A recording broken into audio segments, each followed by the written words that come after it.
बिस्मिल्लाहिर्रहमानिर्रहीम। अस्सलाम व्यूअर्स, आप देख रहे हैं अपना यूट्यूब चैनल हज़ारा कुकिंग पॉइंट और हम रोज़ की तरह आपकी खिदमत में हाजिर हैं आज फिर एक न्यू और यूनिक स्टाइल की रेसिपी के साथ जो चटपट रेडी होने वाली है। तो जी हाँ, हम दाल माश बनाएंगे बिना बॉयल किए, जो कि हम तड़के में भी उसकी बुनाई करेंगे और वो 4 से 5 मिनट में रेडी हो जाएगी।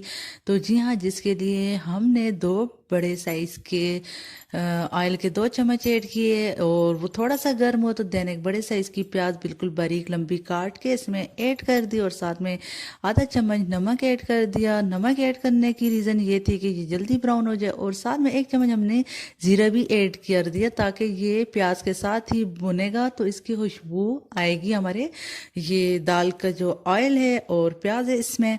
तो यहाँ पे अब हम मीडियम आंच पे प्याज जब लाइट ब्राउन होने वाला होगा तो हम आंच को मीडियम करेंगे, देन अच्छे से इसमें चम्मच हिलाते रहेंगे ताकि सारी प्याज यकजा मतलब सेम बराबर फ्राई हो जाए और सेम कलर आ जाए। तो यहाँ पे हमारी प्याज ब्राउन होने वाली है तो इसमें मैंने इसके लिए 4 से 5 लाल मिर्च, 2 से 3 हरी मिर्च, साथ में साबुत धनिया खुश्क और साथ में थोड़ी सी अदरक और कुछ लहसुन साथ में ग्राइंड कर दिया था और वो पेस्ट मैंने ऐड किया, उसको थोड़ा सा फ्राई किया। देन यहाँ पे मैंने 2 कप जो है तो दाल माश 3 घंटे पकाने से पहले मैंने अच्छे से साफ करके वॉश करके रखती थी पानी में भिगो के ताकि ये सॉफ्ट हो जाए। तो यहाँ पे 3 घंटे पहले तक आपने मस्ट इसको भिगो के रखना है।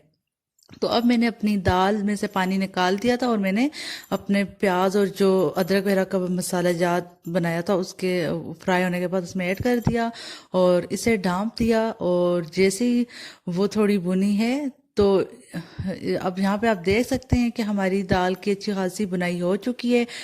5 से 7 मिनट तक हमने इसको बिना पानी के अच्छे से इसकी बुनाई की है। देन यहाँ पे मैंने अब पानी ऐड कर दिया है 1 गिलास और अब इसको मीडियम आंच पे ही डाल देंगे ताकि इस पानी में जो था उसमें उबाल आए, इसमें पक जाए।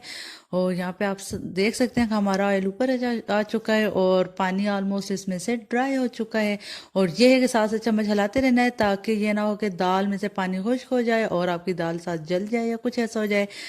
तो यहाँ पे ऑलमोस्ट हमारी दाल माशाल्लाह से बहुत ज़बरदस्ती रेडी हो गई है। मैंने इस तरह से हाथ से चेक की थी, अभी आपने देखा होगा। यहाँ पे देख सकते हैं बिल्कुल सॉफ्ट है। और अब एंड में थोड़ा सा हल्का सा आधा कप पानी डाला ताकि ग्रेवी टाइप बन जाए। तो जो कि 4-5 मिनट उबाल आ गया। तो आप देख सकते हैं कि कितने मज़े की हमारी दाल पक चुकी है। और एंड में आधा कप पानी ऐड करके ज़रूर इसको पकाना है ताकि बिल्कुल ड्राई दाल ना हो, इस तरह की मज़ेदार सी रेडी हो। तो जी हाँ, ब्रेड में थोड़ी सी धनिया और हरी मिर्च मैंने अपने हिसाब से काट दी थी जो मैंने ऊपर ऐड कर दी हैं। तो यहाँ पे मैंने ये 2 चीज़ें ऐड कर दी हैं। आप देख सकते हैं हमारी ज़बरदस्त मज़ेदार चटपटी और चटपट रेडी होने वाली माश दाल रेडी हो चुकी है। तो जी हाँ, मुझे उम्मीद है कि आपको ये रेसिपी ज़रूर पसंद आएगी। आपने ज़रूर ये ट्राई करनी है, बहुत ईजी है, कोई एक्स्ट्रा इंग्रेडिएंट नहीं डलते, ज़्यादा टाइम ये नहीं लेती। तो आज के लिए इजाज़त दीजिए, अल्लाह हाफिज़।